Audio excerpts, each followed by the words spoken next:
독일 이민 또 질문. 독일 이민 질문이 오늘 또 많네. 어떤 날은 막 미국 이민 질문이 많고 어떤 날은 독일 이민 질문이 많고. 만다라 여신님, 남편이 독일행을 진지하게 몇 년 전부터 얘기하고 저도 최근에 현실적으로 생각해 보게 되어 카페에 가입하고 질문 남깁니다.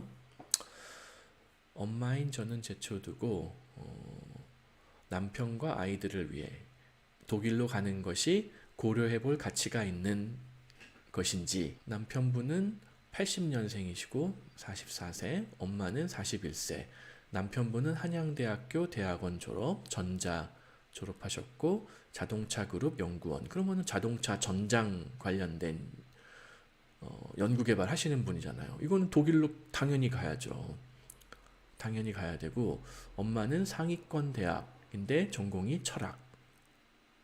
저축은행 근무하다가 30대 초반 퇴사 후 전업주부 10년. 어학 능력이 아쉽게도 둘 다 최하위권. 남편분이 영어가 안 돼서 허들이 많은 상태고, 엄마 역시 취업한 이후에 뭐 은행에서 저축은행에서 영어 쓸 일이 없죠. 그리고 그 후에 또 전업주부 했으니까. 그리고 자금이 송파에 뭐 아파트 가지고 계신 것 같아요. 빚이 없고 가용자금 7억. 초등학교 2학년 자녀가 있고 유치원 7세 자녀 2명. 남편분은 자동차 쪽 연구원 경력을 살려서 독일 기업에 취업하고 싶어함. 이거 가능해요. 엄마는 순수한 인문학을 공부한 사람이라 독일 가서 도대체 무슨 일을 할 수 있는지 전혀 모르겠는 상태. 제가 이런 철학 전공했어요. 아무튼 자, 일단 대부분의 케이스에 엄마와 자녀들이 먼저 독일을 자리 잡고 아빠 뒤늦게 합류하려고 하시던데 예, 당연히 취업 안 돼요. 엄마 이거 가지고는. 인문학 전공한 주부로서 단기간에 취업은 불가능하다. 그러면은 남편분이 보내주는 자금, 아까 블루카드, 독일 블루카드에서 영주권까지 마무리하는데 한 3.5억 원 정도 예산이 들어요. 그러면 그 정도 예산에는 내 생활비까지 다 포함이 되어 있는 거거든요. 아이들 4대 보험, 우리 가족 전체 4대 보험까지. 그래서 궁상맞지 않게 살아요. 뭐 딱 이제 거기다가 또 내가 독일에 왔으니까 이왕이면 또 독일 3, 4차를 타면 좋잖아요.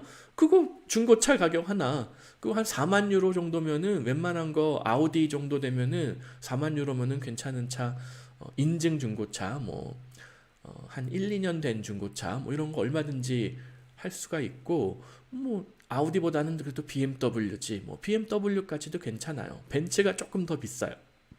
같은 중고차래도. 그럼 그 비용 거의 다 플러스 그 정도예요. 아까 3.5억이 기본 자금이었어요. 거기다가 자동차 뭐 한 4만 유로 뭐 이거 추가하면 예산하면은 궁상맞지 않게 잘 할 수 있어요. 플러스 아이들을 또 이왕이면은 공립학교가 아니라 이중언어 사립학교를 보내겠다.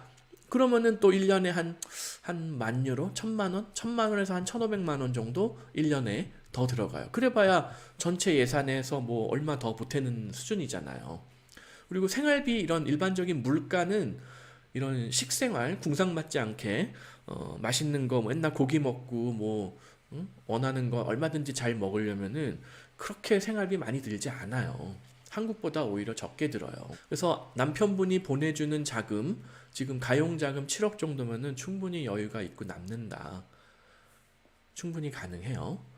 그리고 3학년 2학기에 상담 후 4학년 마치고 김나지움, 레알실내 뭐 진학하는데 11살이나 되어서 갈 텐데 조금 더 서두르는 게 유리하겠죠, 당연히.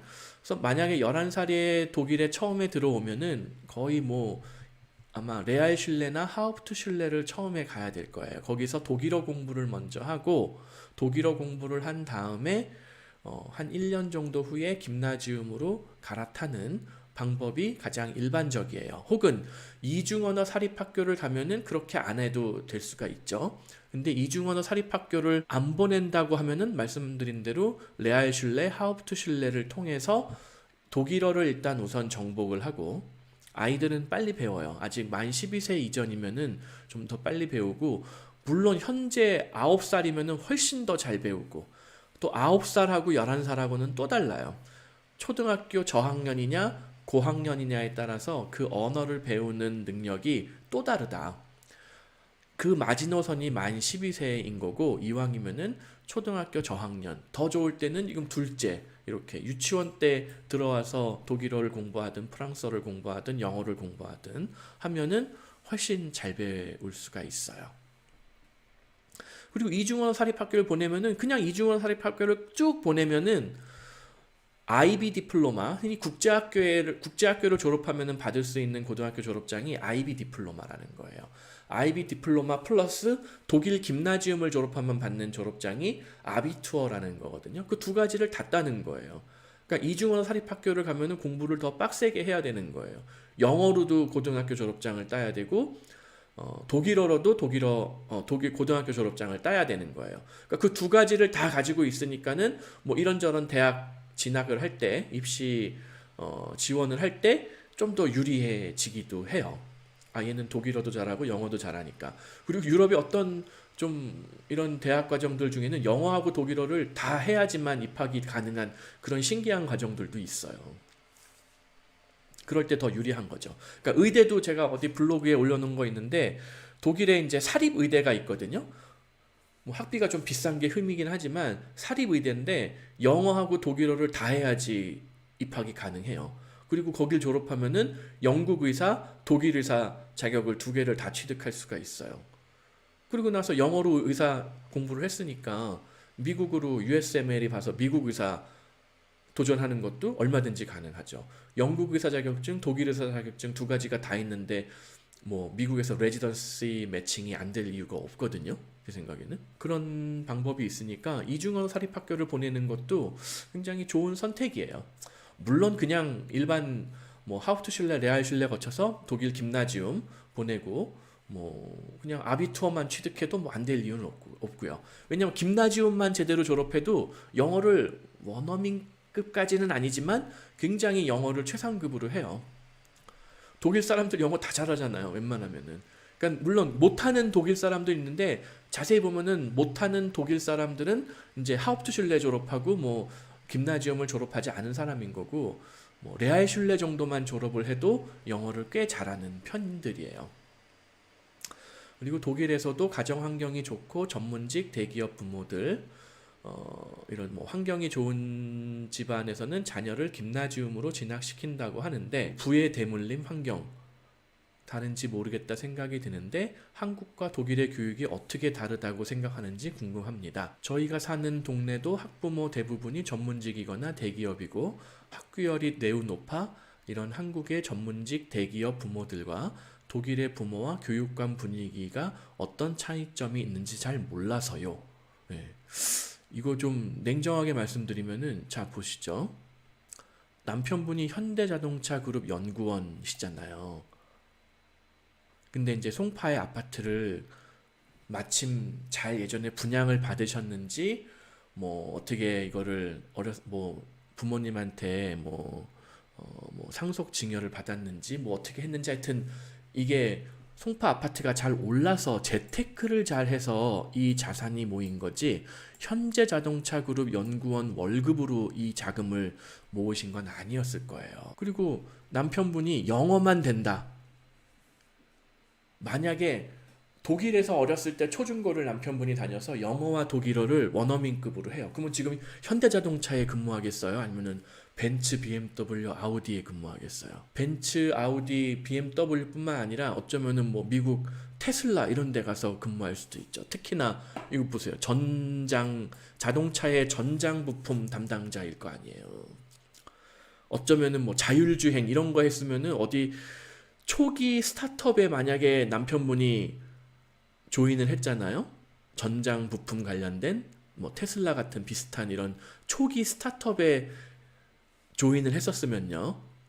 어떤 뭐 미국에서 뭐 적당한 대학원에 전자공학 전공자로서 지금 자산이 17억이 아니라 170억이 되었을 수도 있다는 거예요. 그게 서울 송파 8학군 끝자락 아니에요. 송파면은 강남 서초 송파지 송파 뭐 서초 강남 이렇게 얘기하지는 않잖아요. 그리고 부인분은 지금 전업주부로 그냥 계시잖아요. 만약에 독일이었으면은 엘턴 겔트 받으면서 아이 2명에 대해서 엘턴 겔트 다 받으면은 2년 넘게 유급 휴직을 받고 내 일자리는 여전히 보장이 되거든요. 그래서 뭐 저축은행이든 뭐 금융, 뭐 독일의 뭐 저축은행은 슈파카세라고 그러는데, 슈파카세에서 일을 하면서 2년 유급 휴직 받고 다시 복귀해가지고 지금까지 그냥 다녀도 되고, 여기서 만약에 또 부인분이 영어나 독일어가 원어민급이었다. 그러면은 독일에서도 어디 뭐 프랑크푸르트 무슨 뭐 금융 관련된 대학원 뭐 이런데 뭐 추가 학업을 한다던가 뭐 그런 거 추가 공부를 하고, 만약에 영어가 원어민급이어가지고 뭐 아예 미국으로 뭐 돈 좀 모은 다음에 미국에 뭐 한, 여기 보면 본인 스스로도 말씀하셨잖아요. 상위권 대학 졸업. 한국에서 서울에서 상위권 대학 졸업했을 정도의 능력이면은 사실 뭐 지매시고 지알이고 반복 수달하면은 다 고득점 가능하거든요. 그 고득점 한 그 실력을 가지고 뭐 미국에 뭐 운이 좋으면 탑20 못 들어가도 탑50, 그것도 힘들다. 탑100 관련된 뭐 금융 관련된 뭐 파이낸스 뭐 아니면 뭐 뱅킹 앤 파이낸스 뭐 이런 쪽 관련된 석사 과정 얼마든지 입학할 수 있단 말이에요.